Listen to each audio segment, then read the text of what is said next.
বন্ধুরা, জীবনে আমরা সবাই সাফল্য কামনা করি, কিন্তু কখনো কি ভেবেছ কেন কিছু মানুষ তাদের লক্ষ্যে খুব সহজে পৌঁছে যায়, আর কেনই বা অসাধারণ মেধা থাকা সত্ত্বেও কিছু মানুষ বারবার ব্যর্থ হয়ে পিছিয়ে পড়ে?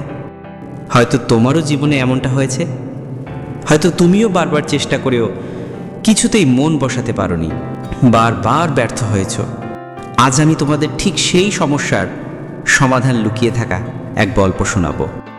আজ আমি তোমাদের শোনাবো আবির নামের এক ছেলের গল্প, যে শিখেছিল কিভাবে তার উড়ন্ত মনকে নিয়ন্ত্রণ করতে হয়, আর সেই শক্তিই তাকে সাফল্যের শিখরে পৌঁছে দিয়েছিল। আবির ছিল গ্রামের এক সাধারণ ছেলে। সে ছিল অত্যন্ত বুদ্ধিমান, কিন্তু তার একটি বড় দুর্বলতা ছিল। কোনো কাজেই সে তার মনকে ধরে রাখতে পারত না। তার মন ছিল যেন এক উড়ন্ত প্রজাপতি, এক মুহূর্তে এখানে তো পর মুহূর্তে সেখানে। এরকম করেই চলতো তার দিন। আবিলের বাবা প্রায়ই তাকে বলতো, মন হলো এক বুনো ঘোড়া, তুমি যদি এই লাগামহীন ঘোড়াকে নিয়ন্ত্রণ করতে না পারো তবে এটি তোমাকে ভুল পথে নিয়ে যাবে, আর যদি তোমার মনকে নিয়ন্ত্রণ করতে পারো তবে এটি হবে তোমার স্বপ্নের রথের সারথি। কিন্তু আবির গুরুত্ব দিত না। সে ভাবত, আমি তো মেধাবী, এমনি তো এইসব সামলে নেব। একই গ্রামে বাস করতেন একজন প্রবীণ মানুষ। সবাই তাকে ভালোবেসে জ্ঞানী দাদু বলে ডাকত। তিনি ছিলেন জীবনযুদ্ধে হেরে যাওয়া মানুষদের মনোযোগ ও আত্মনিয়ন্ত্রণ শেখানোর জন্য পরিচিত। একদিন আবিরকে দেখে জ্ঞানী দাদু মুচকি হেসে বললেন, শুনেছি তোমার কোনো কাজে মন বসে না। যদি তুমি চাও আমি তোমাকে একটা ছোট্ট শিক্ষা দিতে পারি। আবির কৌতূহলী হলো। জ্ঞানী দাদু তার হাতে জল ভর্তি একটি কাঁচের গ্লাস দিয়ে বললেন, তোমাকে শুধু এই গ্লাসটি নিয়ে একবার এই বাগান ঘুরে আসতে হবে, আর মনে রাখবে এক ফোঁটা জল যেন না পড়ে। আবির মনে মনে ভাবল, কাজটা তো একেবারেই সহজ। কিন্তু বাগানে ঢুকতেই তার মন চারপাশে সবকিছু টানে ছুটতে শুরু করলো। পাখির ডাক, পাতার মৃদু শব্দ, বাচ্চাদের কোলাহল, এসব তাকে আকর্ষণ করতে লাগলো। সে বারবার এদিক ওদিক তাকালো।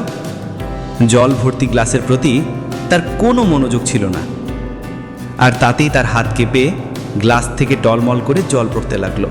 ফিরে আসার পর দেখা গেল গ্লাসের অর্ধেকের বেশি জল নেই। আবির চুপ করে রইল। মনে মনে সে বুঝল সমস্যাটা আসলে কতটা গভীর। তার মন তার নিয়ন্ত্রণে নেই। কয়েকদিন পর জ্ঞানী দাদু আবার আবিরকে ডাকলেন। ডেকে বললেন, চলো এবার আবার চেষ্টা করো, আর মনে রেখো বাইরের কোনো কোলাহল, বাইরের কোনো শব্দ তোমাকে যেন টলাতে পারে না, আর তোমার মন যেন একদম শান্ত থাকে। আবির এবার অনেক সতর্ক হলো। সে সাবধানে গ্লাস হাতে নিল। এবার সে তার সমস্ত মনোযোগ কেন্দ্রীভূত করলো শুধু গ্লাসের ওপর। সে এক দৃষ্টে কেবল গ্লাসটির দিকেই তাকিয়ে থাকলো। ধীরে ধীরে সে হাঁটলো, আর শেষে ফিরে এলো। ফিরে আসে এবার দেখতে পেল এক ফোঁটা জলও পড়ে নাই।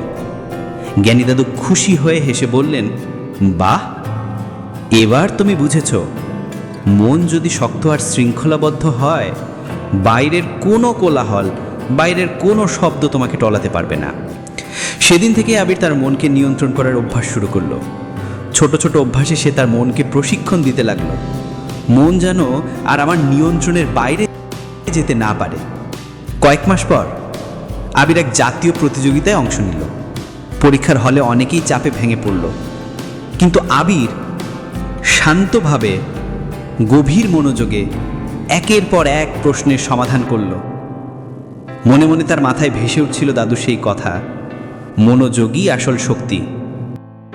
ফলাফল প্রকাশের দিন জানা গেল আবিরই প্রথম স্থান অধিকার করেছে। আবিরের বাবা মা এবার অনেক খুশি, এবং কয়েক বছরের মধ্যে আবির একজন সফল মানুষ হিসেবে গড়ে ওঠেন। বন্ধুরা, আবিরের গল্প আমাদের শিখিয়ে দেয়, মেধা বা ভাগ্য নয়, জীবনে সফল হওয়ার আসল চাবিকাঠি হলো মনোযোগ আর শৃঙ্খলা। তোমার মন যদি ছুটে যায়, আজ থেকেই ছোট ছোট অভ্যাসে তাকে নিয়ন্ত্রণ করতে শেখো। মন যেন তোমার নিয়ন্ত্রণের বাইরে যেতে না পারে। আর মনে রেখো, যে মনের লাগাম ধরতে পারে সাফল্য তার পায়ে এসে লুটিয়ে পড়ে। ভিডিওটি ভালো লাগলে চ্যানেলটি সাবস্ক্রাইব করো, কমেন্টের মাধ্যমে তোমার মূল্যবান মতামত জানিয়ে দাও। আমি আবারও আসিব এরকম আরেকটি অনুপ্রেরণা ও শিক্ষামূলক গল্প নিয়ে।